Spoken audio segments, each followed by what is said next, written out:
to give a quick shout out to Bitcoins and Gravy. That's our very own John and Lig. It's Lig, is that right? Lidge, thank you. Yeah. John and Lidge, they started a podcast, and if you listen to Let's Talk Bitcoin, they got the Editors Award, which is pretty cool, and they did that big contest, and John did an awesome song, Ode to Satoshi. If you haven't checked it out again, you can check like Andres' Twitter feed. He retweeted it, and a bunch of people are all excited about it. It's really a pretty amazing song, so that's really cool that we have people here doing awesome stuff. Yeah, absolutely, go for it. Hey, everybody here, we're always looking for anybody more content, so if anybody has anything that they want to share and they're looking for a platform to share something really cool or something they're working on, please contact myself or John. Who's back there with that. We want you on the show. Yeah. And our email address is bitcoinsandgravy@gmail.com for now because we're kind of low tech and haven't launched our website yet. All right. Very cool. Okay, so the plan for today, and if we didn't kind of clarify this last month, I'm going to say it again. My name is Luke, by the way. Thank you guys for coming. The point of this group is going to be open as much as possible, to be unstructured as much as possible. We'll add structure as it helps us all, but ideally I'm kind of experimenting to see how much we self-organize. And so far it's been really awesome. We got to enjoy some amazing pork. Thank you, James. That was fantastic. And even Eric mentioned he wants to present a little bit about a project he's working on, so that's going to be super cool. I'm going to present a little bit about paper wallets. I think John's got some stuff he's going to talk about as well, as far as security and exchanges and that kind of thing. But really, this is our group. It's not my group, it's not John's group, it's not Jesse's group. I mean, Jesse just set up the Facebook. I just paid the $70 to do the meetup.com, and that's about as far as we got involved. So, do you have a tipping address? We don't yet. We were actually just talking about that a few days ago, that we should put it up an address. We will do that in the next month. We'll go ahead and put one up for the group, so you guys can just watch that if we have like, hey guys, we got to pay for something. What's cool is we don't have to pay for this. So if you guys want to tweet at Emma, the email marketing company, and just tell them how freaking awesome they are that we can hang out here, that would be really cool. We get to hang out here for free, which is awesome. Since they do that as a support for the community. Since Luke has paid already, put some money into the game, I think you should tell us about FoxyCard as well. Hey, sweet. I got a slide at the end that I wasn't even going to mention. But yeah, I run a company called FoxyCard. It's an e-commerce shopping cart system. And we've been around since 2007, support about 2,200 different customers. And we added BitPay in April of 2013. So we're really trying to get our customers on board and say, hey, this is the future, we're excited about it.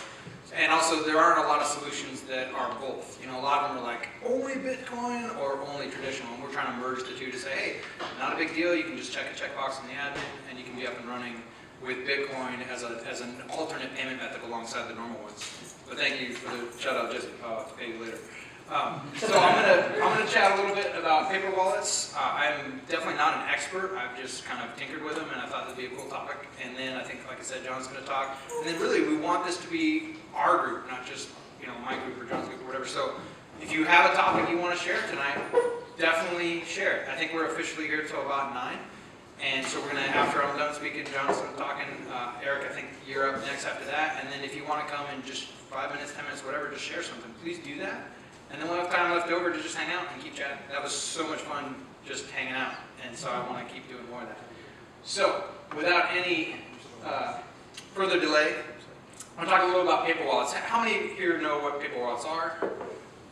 About half of them. More than half. How many have used them? Almost half. So cool. All right. So if I say something that's stupid, feel free to correct. One thing that I think is interesting about Bitcoin is that, from what I've understood, and this statistic might be out of date, but about 8% of the U.S. currency that we use is actually physical. Is it 7%? 7%. Okay, so 7%. So basically the U.S. dollar that everyone's talking about is this like hard currency backed by the government, full faith of the government. It's actually a virtual currency. Most of it is in bank accounts going back and forth digitally.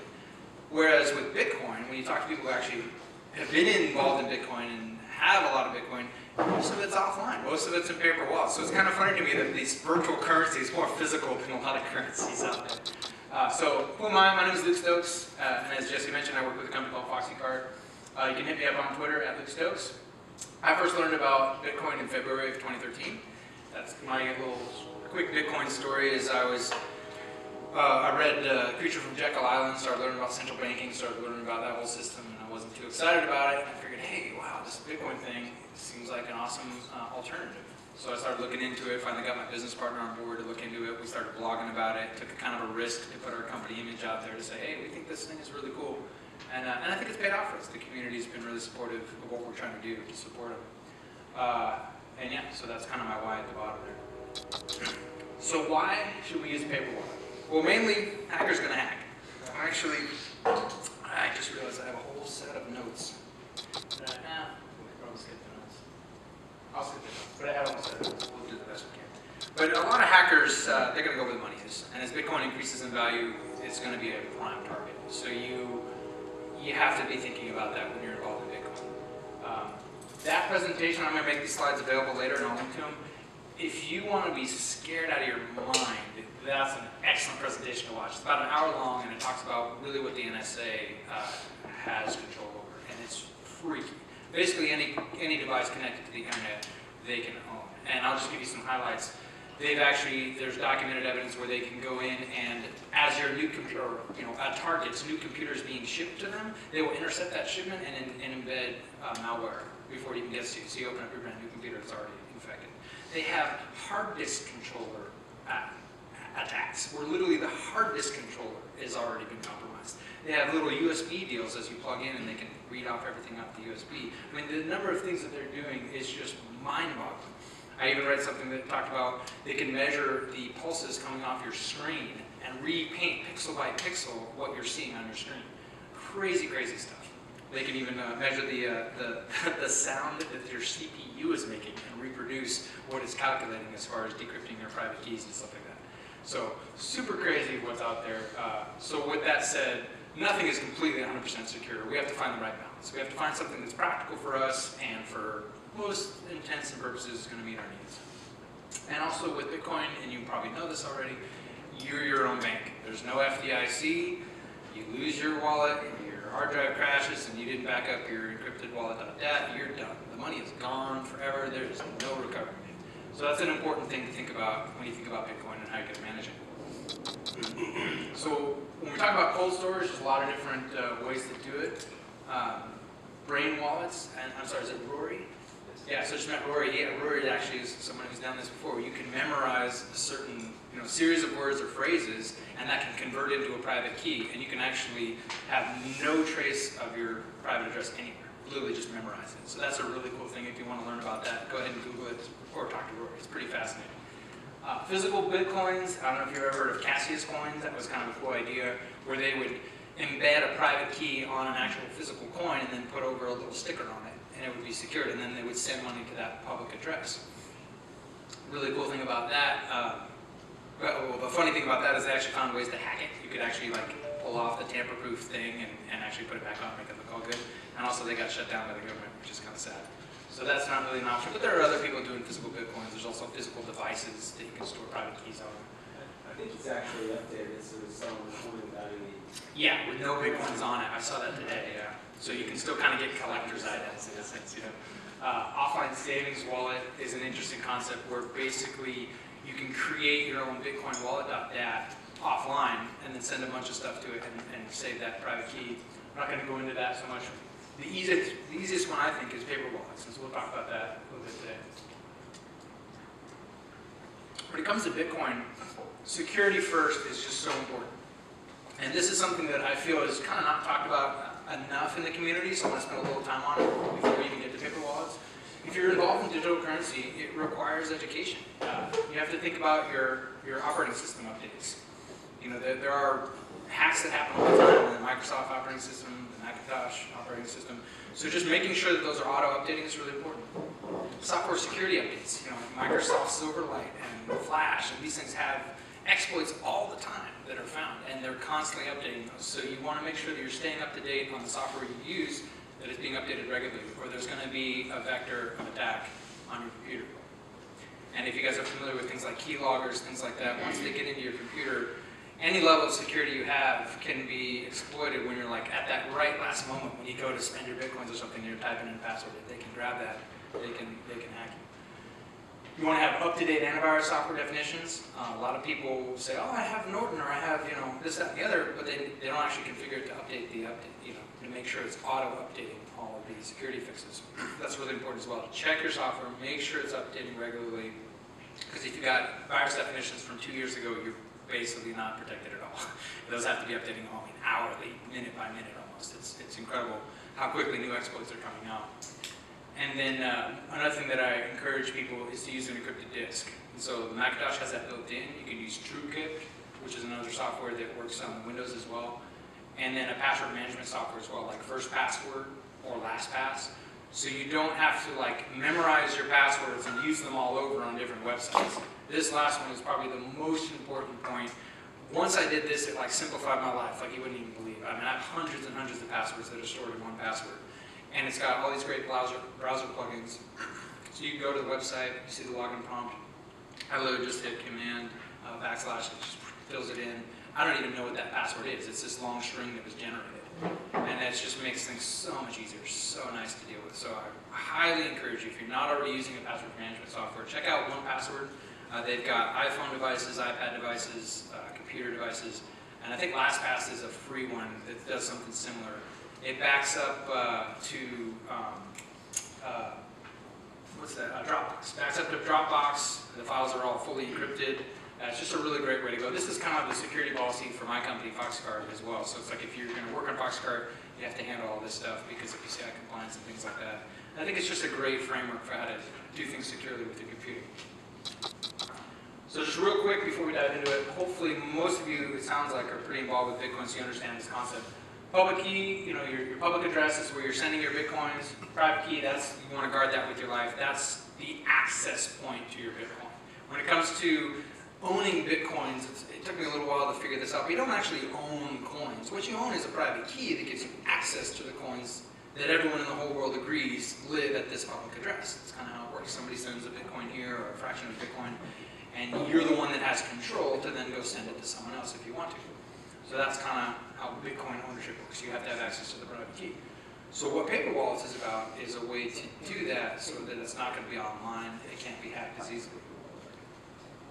One thing I want to walk through today is just talking about BitAddress. BitAddress.org is, I think, one of the easiest ways to do paper wallets. This is what I've tinkered with and played with, and it's pretty straightforward.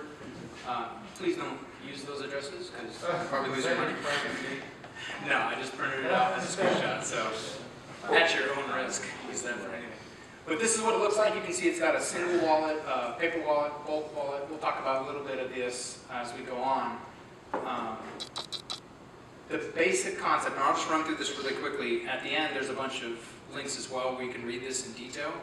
But the basic concept is you want to boot in safe mode, so all your plugins, all the different applications that you've installed that may or may not have a keylogger or a virus, they don't even get loaded into your computer. You're just off the basic OS. And there are multiple ways to do paper wallets. This is like the least secure one that I'm going to demonstrate. There are other ways to do it where you can literally boot off of a CD that you order and certify from someone to know that it doesn't have viruses on it, and there's a lot of different processes you can take to make this even more complicated. But I think for everyday purposes, I mean, unless we're talking millions of dollars, this is probably going to be okay. I haven't had a problem with this yet, let's put it that way. So you load up the BitAddress website, disconnect from the internet, so now you're fully disconnected. There's nobody sending information back and forth, trying to, as you generate this, it's all done in the browser, it's using JavaScript. You move your mouse around a little bit to add some randomness so you can put in some numbers, and then it generates a new address, and you print it out and put it in a safe. And the key with printing it out is you got to plug it into USB because, again, you're offline, you're not connected to the internet. So you plug that into your USB printer. Hopefully you trust your printer and it hasn't been hacked with some kind of malware in there as well. And you print out your addresses, put them in a safe. And then this one on the bottom, I want to chat with you guys a little bit about this later to see if this is okay with you. I personally felt if they can access my password management software, my 1Password, I'm already host. They can get into my email, they can get into my bank account, they can reset any password on any website because they have access to my email.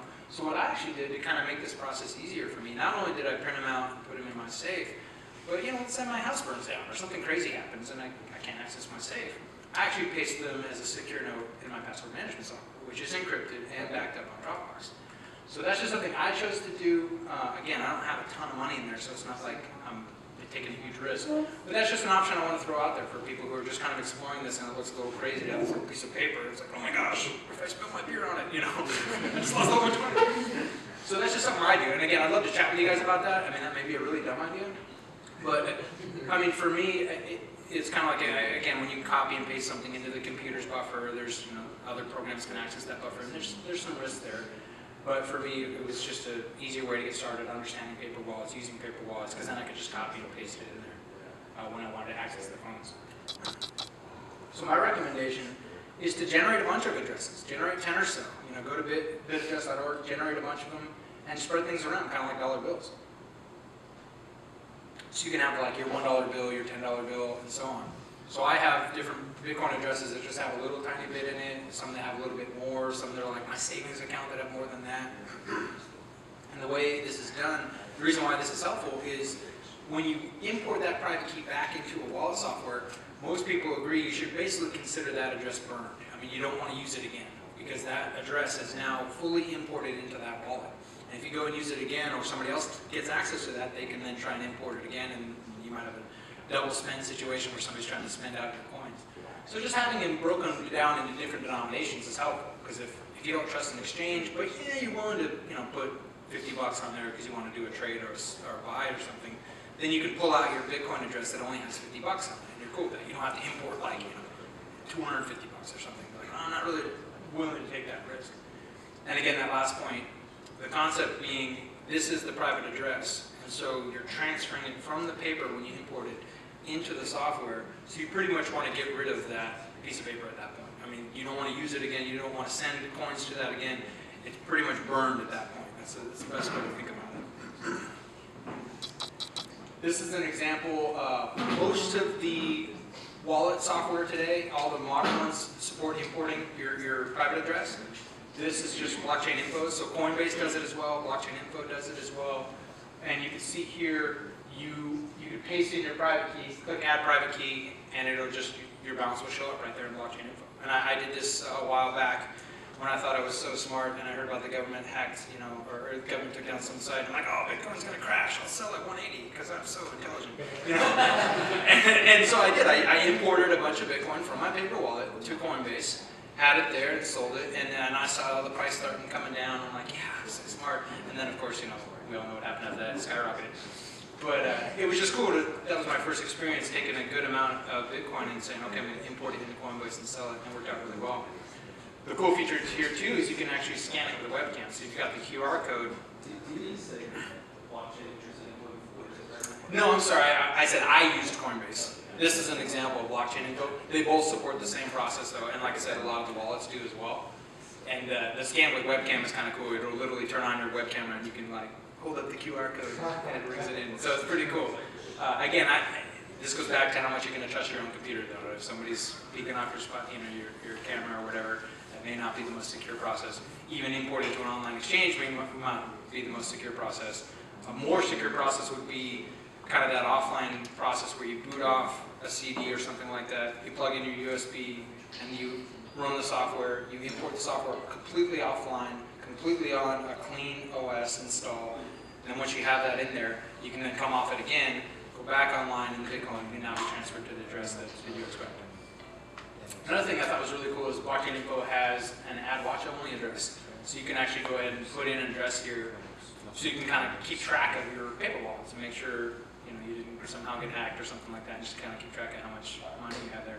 We actually have a blockchain info employee there somewhere, right? Yeah, there you are. You're hiding behind there. So that's pretty cool. I'm sure you can tell us more about it later as well. And then I was going to do a quick demo. Do you guys want to see a demo, or do you want to spend more time just talking? All right, cool. We'll try to do a demo. We'll see how this works. You can't dumb it down too much. So this is BitAddress. We come in here at bitaddress.org. We load this up. And ideally what I would do is I would load this up after booting into safe mode, that whole deal. And then I would go in here and I would actually disconnect from the internet. And I could do that right now, but you wouldn't see it anyway, so what's the point? But I'd go and disconnect from the internet. And this is fully now disconnected. There's no internet communication. Anything that happens from here on out is purely on my own computer. And I go ahead and Java, is that what she said? What's that? It runs through JavaScript. And you can actually view the source code and everything, so you can see exactly how it's done. The GitHub repository is there. And the nice thing about JavaScript is it's not compiled. There was an issue, I think it was just last week, where there was an application that the source code on GitHub was totally clean and awesome, and everyone agreed it was great, but the compiled had a virus in it, and people actually lost some Bitcoin through that. This is nice that it doesn't have that same situation. So we go here and you can see that number counting down, 200 something. We're actually adding randomness as we move our mouse around.